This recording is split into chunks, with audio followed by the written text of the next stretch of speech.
السلام علیکم بچوں، آج ہم چھٹی جماعت کا سائنس کا سبق نمبر 7 غذا اور تغذیہ اس سبق کی معلومات حاصل کریں گے۔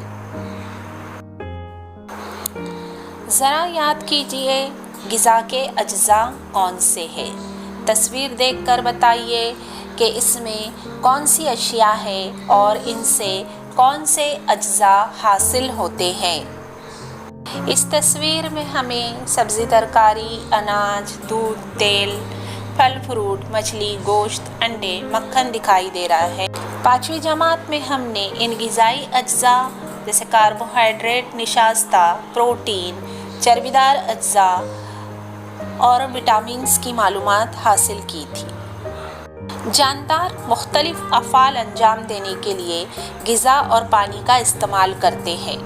مختلف کام کرنے کے لیے توانائی کی ضرورت ہوتی ہے۔ جسم کی نشو و نما کے لیے غذا کی ضرورت ہوتی ہے۔ جسم کو روزمرہ افعال کو انجام پانے کے لیے اور مختلف بیماریوں سے بچنے کے لیے غذا کی ضرورت ہوتی ہے۔ جانداروں کا غذا اور پانی کو نشو و نما اور جسم کے دوسرے افعال میں استعمال کرنے کے عمل کو تغذیہ کہتے ہیں۔ اس عمل کے لیے مفید غذائی اجزاء کو تغذیائی مادے کہتے ہیں۔ تغذیائی مادے اور غذائی اشیاء: نشاستہ، کاربوہائیڈریٹ، چربی، پروٹین، وٹامن، معدنیات اور ریشے دار اشیاء ہماری غذا کے اہم تغذیائی مادے ہیں۔ ہم جو غذا کھاتے ہیں ان غذائی اشیاء میں بھی یہ تغذیائی مادے مختلف تناسب میں پائے جاتے ہیں۔ آئیے ان میں سے چند کے متعلق مزید معلومات حاصل کریں۔ توانائی دینے والا تغذیائی جز نشاستہ یعنی کاربوہائیڈریٹس۔ ہماری اہم ضرورت توانائی ہے۔ یہ ہمیں نشاستہ سے حاصل ہوتی ہے، اس لیے ہماری غذا میں خاص طور پر چاول، چپاتی، روٹی جیسی چیزیں شامل ہوتی ہیں۔ اس لیے زیادہ تناسب میں نشاستہ والے اناج ہماری غذا کا اہم جز ہے۔ چربیدار اشیاء: تیل، گھی، مکھن جیسی چربیدار اشیاء سے ہمیں تھوڑی بہت توانائی حاصل ہوتی ہے۔ ہم جو غذا کھاتے ہیں ان سے ہمیں حرارت کی شکل میں توانائی حاصل ہوتی ہے۔ حرارت کی پیمائش کے لیے کلو کیلوری کا استعمال کیا جاتا ہے، اس لیے غذائی اشیاء سے حاصل ہونے والی توانائی کے لیے بھی کلو کیلوری اکائی کا ہی استعمال ہوتا ہے۔ بڑھتی عمر کے لڑکے لڑکیوں کو روزانہ غذا کے ذریعے 2000 سے 2500 کلو کیلوری توانائی حاصل ہونا ضروری ہے۔ پروٹین: نشو و نما کے لیے جسم میں ہونے والی ٹوٹ پھوٹ کی جگہ نئے خلیات تیار کرنا اور دیگر حیاتی افعال کے لیے ضروری لمحات ہمیں دالوں، دودھ سے بننے والی چیزوں، گوشت، انڈے جیسی غذائی اشیاء سے حاصل ہوتی ہے۔ معدنیات اور حیاتین یعنی وٹامن: امراض کے خلاف قوت مدافعت اور جسم کے دوسرے ضروری حیاتی افعال کے لیے معدنیات، حیاتین اور ریشے دار اشیاء کی ضرورت ہوتی ہے۔ یہ ہمیں خاص طور پر سبزیوں اور پھلوں کے ذریعے حاصل ہوتے ہیں۔ ہمیں معدنیات اور حیاتین کی بہت کم مقدار میں ضرورت ہوتی ہے، لیکن ان کی کمی سے صحت پر مضر اثرات ہو سکتے ہیں۔ آئیے اس تعلق سے مزید معلومات حاصل کریں۔ جسم کو کئی غیر نامیاتی مادوں کی ضرورت ہوتی ہے، انہیں معدنیات کہتے ہیں۔ ان معدنیات کے افعال اور ان کے غذائی ذرائع اور جسم میں ان کی کمی سے ہونے والی بیماری کے متعلق معلومات حاصل کریں گے۔ لوہا معدنیات: یہ جسم کے ہر حصوں تک آکسیجن پہنچاتی ہے۔ گوشت، پالک سے منوکے میں لوہا بھرپور مقدار میں ہوتا ہے۔ لوہے کی کمی سے انیمیا، مسلسل تھکان کا احساس ہوتا ہے۔ کیلشیم اور فاسفورس دانتوں اور ہڈیوں کو مضبوطی پہنچاتا ہے۔ دودھ سے بننے والی چیزیں، ہری سبزیاں، گوشت میں کیلشیم اور فاسفورس ہوتا ہے۔ اس کی کمی سے دانت خراب ہوتے ہیں، ہڈیاں نرم اور کمزور ہوتی ہیں۔ آیوڈین نشو و نما پر قابو، جسم میں ہونے والی کیمیائی افعال کو تیز کرتا ہے۔ منوکا، پھلیاں، مچھلی، نمک، سمندر سے حاصل ہونے والی غذائی اشیاء میں آیوڈین ہوتا ہے۔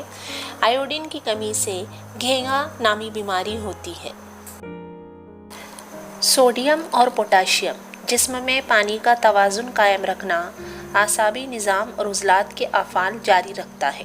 نمک، چیز یا پنیر، سبز پتی والی سبزیاں، دالیں، پھل میں سوڈیم اور پوٹاشیم ہوتا ہے۔ اس کی کمی سے عضلات کی کمزوری ہوتی ہے۔ حیاتین یا وٹامن، پانی میں حل پذیر وٹامن، وٹامن بی اور سی پانی میں حل ہوتے ہیں، یعنی یہ پانی میں حل پذیر ہے۔ وہ پیشاب اور پسینے کے ذریعے جسم سے خارج ہو جاتے ہیں، اس لیے ان کا مسلسل دستیاب ہونا ضروری ہے۔ B9، B6، B3، B2، B1 اور B12 یہ وٹامن بی کی قسمیں ہیں۔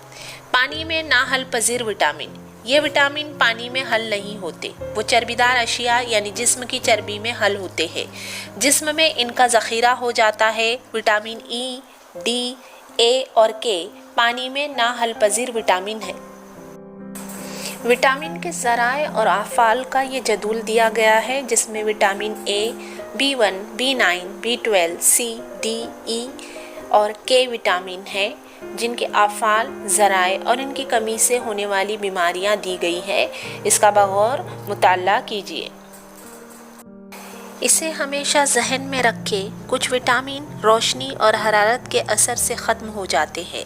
مثلاً کھانا پکاتے وقت وٹامن سی بہت جلد ضائع ہو جاتا ہے، اس لیے وٹامن سی والی غذائیں کچی ہی کھائیں۔ ایسا ہو چکا ہے۔ یورپ کے ملک پولینڈ کے ایک سائنسداں کیسیمیر فینک کو ایک سائنسی مضمون کے مطالعے کے دوران یہ معلوم ہوا کہ بیری بیری کا مرض سڑے ہوئے دھان کے چھلکے نکلے ہوئے چاول استعمال کرنے والوں میں ہونے کے زیادہ امکانات ہوتے ہیں۔ جس غذائی جز کی کمی کی وجہ سے یہ مرض لاحق ہوتا ہے، اسے علیحدہ کرنے میں وہ کامیاب ہو گیا۔ اس غذائی جز کو اس نے وٹامن کا نام دیا۔ اس نے یہ انکشاف کیا کہ اسکروی، پیلا گرا، رکٹس یعنی سوکے کی بیماری وغیرہ امراض بھی مختلف وٹامن کی کمی سے ہوتے ہیں۔ پرو بایوٹکس، کیا آپ جانتے ہیں کہ دودھ کو دہی میں تبدیل کرنے والے فائدہ مند خوردبینی جاندار دہی اور چھاچھ میں پائے جاتے ہیں؟ ان فائدہ مند خوردبینی جانداروں کو پرو بایوٹک کہتے ہیں۔ کئی قسم کے پرو بایوٹک لاکھوں کی تعداد میں ہماری آنتوں میں رہتے ہیں۔ ان کا مناسب تعداد میں وہاں رہنا ہماری صحت کے لیے ضروری ہے، اس لیے دہی، چھاچھ جیسے پرو بایوٹک غذائیں وقتاً فوقتاً لیتے رہنا ضروری ہے۔ دست اور قے ہونے پر آنتوں کے پانی کے ساتھ خوردبینی جاندار بھی خارج ہوتے ہیں۔ کچھ دواؤں کی وجہ سے بھی وہ ختم ہو جاتے ہیں، اس لیے دوبارہ ان کی تعداد کو بحال کرنے کے لیے زیادہ چھاچھ اور دہی لینا چاہیے۔ متوازن غذا، ہم دن بھر میں جو غذائی اشیاء کھاتے ہیں انہیں مجموعی طور پر خوراک کہتے ہیں۔ جس خوراک میں تغذیائی مادے کافی مقدار میں شامل ہوتے ہیں اسے متوازن غذا کہتے ہیں۔ اگر صحت مند اور مضبوط جسم چاہیے تو تمام تغذیائی اجزاء کا مناسب مقدار میں ہماری غذا میں شامل ہونا ضروری ہے۔ متوازن غذا حاصل ہو تو کام کرنے کی صلاحیت بڑھتی ہے، جسمانی اور دماغی صحت اچھی رہتی ہے، امراض کے خلاف قوت مدافعت بڑھتی ہے، جسم کی نشو و نما بہتر طریقے سے ہوتی ہے۔ صحت مند اور تندرست رہنے کے لیے متوازن غذا کے علاوہ پابندی سے ورزش بھی ضروری ہے۔ غذا کو متوازن کس طرح بنایا جائے؟ ہماری غذا متوازن ہے یا نہیں یہ جاننے کے لیے غذائی اہرام بناتے ہیں۔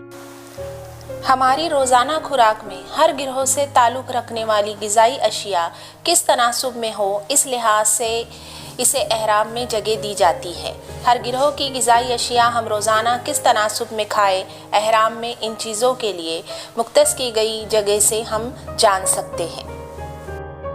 کتاب میں دیے ہوئے اہرام کی بنا پر ہر گروہ کی کچھ غذائی اشیاء روزانہ بدل کر مناسب تناسب میں استعمال کرنے سے ہم یہ کہہ سکتے ہیں کہ ہمیں متوازن غذا مل رہی ہے۔ اسے ہمیشہ ذہن میں رکھیں، جسم میں تغذیائی مادوں کی ضرورت غذا کے ذریعے پوری ہو جائے تو جسم میں ان کا بہت آسانی سے استعمال ہو سکتا ہے۔ اس لیے متوازن خوراک کھانا اور ناقص تغذیے سے پرہیز کرنا ہی اچھی صحت کی بہترین راہ ہے۔ ریشے دار اشیاء احرام کے مطابق روزانہ کی خوراک میں سبزیاں، پھل، اناج، دالیں شامل ہوتی ہے۔ ان کے ذریعے ریشے دار اشیاء بھی کافی مقدار میں حاصل ہوتی ہے۔ ذرا یاد کیجئے اگر خوراک میں کافی مقدار میں ریشے دار اشیاء شامل نہ ہوں تو کیا تکلیف ہوں گی؟ ہمیں کس بات کا خیال رکھنا چاہیے کہ ہماری خوراک میں سے ریشے دار اشیاء چھوٹ نہ جائیں؟ پانی۔ تمام تغذیائی مادوں کے ساتھ جسم کو پانی کی بھی مسلسل ضرورت ہوتی ہے، اس لیے دودھ، چھاچھ، لیمبو کا شربت، پھلوں کے رس اور پانی کافی مقدار میں پینا چاہیے۔ زیر تغذیہ اگر ہماری خوراک میں جسم کے لیے ضروری مقدار میں غذائی اجزاء شامل نہ ہو تو اسے زیر تغذیہ کہتے ہیں۔ مناسب مقدار میں غذا نہ ملے تو بچے زیر تغذیہ کا شکار ہوتے ہیں، لیکن ضرورت سے زیادہ خوراک کا استعمال کیا جائے تو بر تغذیہ ہو جاتا ہے۔ Junk food, chocolate, noodles, burger, chips, بنے بنائے مشروبات، خوبصورتی سے پیک کی ہوئی غذائی اشیاء، نیز بازار کی تلی ہوئی غذائی اشیاء جیسے وڑا، بھجیا وغیرہ بہت مزیدار محسوس ہوتے ہیں، اس لیے ایسی چیزیں ہمیں پسند آتی ہے، لیکن ان اشیاء میں میدا، تیل، شکر زیادہ مقدار میں ہوتے ہیں۔ گیہوں سے میدا یا گنے سے شکر بناتے وقت گیہوں اور گنے میں پائے جانے والے کئی تغذیاتی مادے خارج ہو جاتے ہیں، اس لیے ہمیں صرف توانائی ملتی ہے اور ہماری بھوک مٹتی ہے۔ فطری بات ہے کہ ایسی اشیاء زیادہ استعمال کی جائے تو دوسری غذائی اجزاء کم مقدار میں حاصل ہوتے ہیں۔ مسلسل ایسا ہوتا رہے تو ہمارے جسم کو پروٹین، وٹامن، معدنیات جیسے تغذیائی مادوں کی کمی محسوس ہونے لگتی ہے۔ اس کا نتیجہ زیر تغذیہ ہوتا ہے۔ یہ اشیاء مسلسل زیادہ مقدار میں کھائی جائے تو موٹاپا ہو جاتا ہے، اس کا بھی صحت پر اثر ہو سکتا ہے۔ ایسی اشیاء سے تمام ضروری تغذیائی مادے حاصل نہ ہونے کی وجہ سے انہیں جنک فوڈ کہا جاتا ہے۔ موٹاپے سے کس طرح بچیں؟ متوازن غذا کا استعمال کریں۔